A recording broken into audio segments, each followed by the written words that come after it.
Hello friends, royal सीमांत classes में आपका स्वागत है। आज आप सभी को फीमेल रिप्रोडक्टिव सिस्टम के बारे में चर्चा करने जा रहे हैं। तो आइए देखते हैं फीमेल रिप्रोडक्टिव सिस्टम होता क्या है।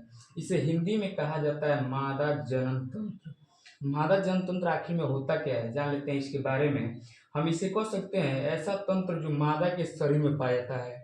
क्या ऐसा तंत्र जो मादा के शरीर में पाया जाता है, जो जनन की प्रक्रिया में क्या करता है, भाग लेता है, उसे क्या कहते हैं, मादा जनन तंत्र कहते हैं। अब इसके अंदर हम देख लेते हैं, पहला जो आता है हमारा यूटेरस, जिसे हिंदी में गर्भाशय कहा जाता है। क्या कहा जाता है दोस्तों? गर्भाशय कहा जाता है। गर्भाशय को हम ये बच्चेदानी भी कह सकते हैं। ये बच्चेदानी कहा जाता है। ये उल्टे नाशपाती के जैसा होता है, समान होता है, उल्टे नाशपाती के समान होता है, जो केवल मादा के शरीर में मादा में पाया जाता है। किसमें? केवल मादा में पाया जाता है।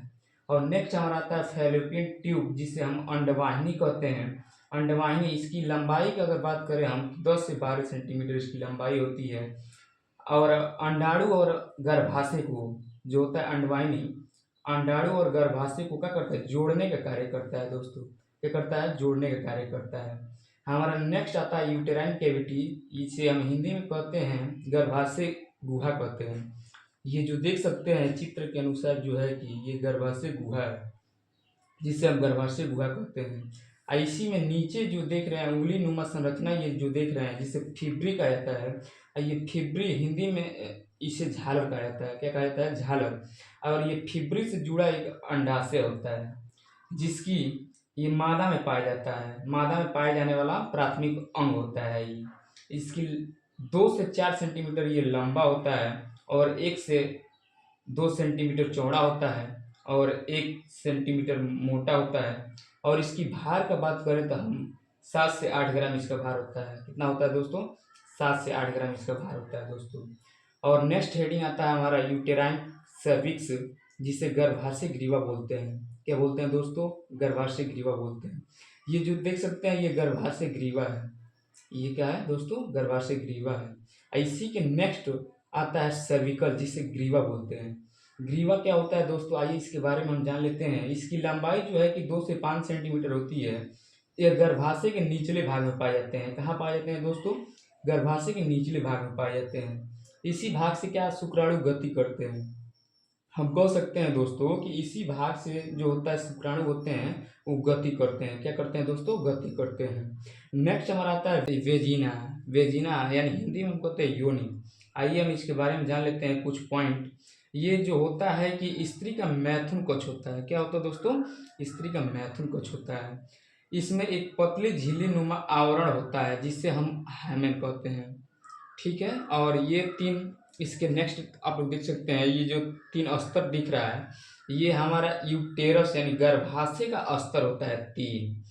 कौन कौन से होते हैं? पहला हमारा होता है इसमें पेरीमेट्रियम, और दूसरा होता है मायोमेट्रियम, और तीसरा होता है एंडोमेट्रियम, जिसे हम हिंदी में, ये पेरीमेट्रियम के हिंदी में हम कहते हैं परिगर्भाशय, और मायोमेट्रियम को हिंदी में कहते हैं पेशीय गर्भाशय, और एंडोमेट्रियम को हिंदी में कहते हैं अंतःगर्भाशय। तो आइए इसके बारे में एक एक करके हम जान लेते हैं। तो ये पेरीमेट्रियम, ये गर्भाशय के सबसे बाहरी स्तर होता है, जो चिकनी पेशी को बना होता है। जो क्या होता है दोस्तों? चिकनी पेशी का बना होता है। और नेक्स्ट हमारा आता है मायोमेट्रियम, यह गर्भाशय का दूसरा स्तर होता है, जो मोटी और चिकनी पेशियों का बना होता है। क्या होता है? मोटी और चिकनी पेशियों का बना होता है मायोमेट्रियम, जिसे पेशीय गर्भाशय कहते हैं। और नेक्स्ट हमारा आता है एंडोमेट्रियम, जो सबसे लास्ट वाला लेयर होता है, वो एंडोमेट्रियम, जिसे हिंदी में अंतःगर्भाशय कहते हैं। और ये होता है, ये गर्भाशय का अंतिम और सबसे आंतरिक भाग होता है, जिसमें निषेचन के बाद अंतरोपण की प्रक्रिया में भाग लेता है। क्या करता है? ये अंतरोपण की प्रक्रिया में भाग लेता है। और ये हमारा यहाँ पे देख सकते हैं, ये 3 भाग जो है कि इस्थमस और एम्पुला और इनफेंडिबुलम, ये जो होता है कि फैलोपियन ट्यूब का भाग होता है, यानी अंडवाहिनी का भाग होता है। अंडवाहिनी कितने भाग होते हैं? अंडवाहिनी के 3 भाग होते हैं। तो आइए इसके बारे में हम जान लेते हैं, आखिर में ये अंडवाहिनी के 3 भाग होते कौन कौन हैं। तो इसमें पहला भाग होता है हमारा इनफेंडिबुलम, जिससे हम क्या कहते हैं? कीपक कहते हैं। और दूसरा हमारा होता है एम्पुला, जिसे हम तुम्बिका कहते हैं। और तीसरा भाग क्या होता है? संकीर्ण पथ होता है। तो आइए इसके बारे में हम कुछ जान लेते हैं। इसके बारे में एक एक करके कुछ इसके बारे में हम जान लेते हैं। तो इनफेंडिबुलम के पहले बारे में हम जान लेते हैं। तो यह अंडवाहिनी का प्रथम भाग होता है जो अंडाशय और तुम्बिका से जुड़ा होता है। क्या होता है? अंडाशय और तुम्बिका से जुड़ा होता है ये। नेक्स्ट हमारा है एम्पुला, जो होता है कि यह अंडवाहिनी का दूसरा भाग होता है जो कीपक और संकीर्ण पथ से जुड़ा होता है। और नेक्स्ट आता है संकीर्ण पथ, यानी लास्ट वाला देख लेते हैं। अंडवाहिनी का सबसे लास्ट वाला भाग देख लेते हैं हम। तो यह अंडवाहिनी का अंतिम भाग या निचला भाग होता है। क्या होता है?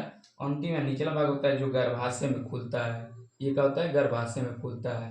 तो इसके बारे में हम पूरे जान लिए दोस्तों। अगर वीडियो पसंद आया हो तो लाइक और सब्सक्राइब और शेयर करना ना भूलें। धन्यवाद।